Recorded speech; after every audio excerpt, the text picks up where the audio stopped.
कान्तिजितवारितधारितारे श्रीकान्तकान्तमुखपङ्कजचक्रपाणे आकांक्षितप्रद सदा शरणागतानां श्रीवातमन्दिरपते तव सुप्रभातम्। श्रीराजमानसुमनो मकुटाग्ररत्ननीराजिताङ्घ्रियुग भक्तजनैकबन्धो नारायणाच्युत हरे भगवन्मुरारे श्रीवातमन्दिरपते तव सुप्रभातम्।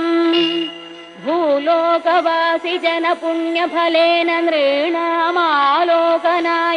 गुरुवायुपुरेऽभिरामे त्रैलोक्यनायक विभो त्वमिहाविरासिः श्रीवातमन्दिरपते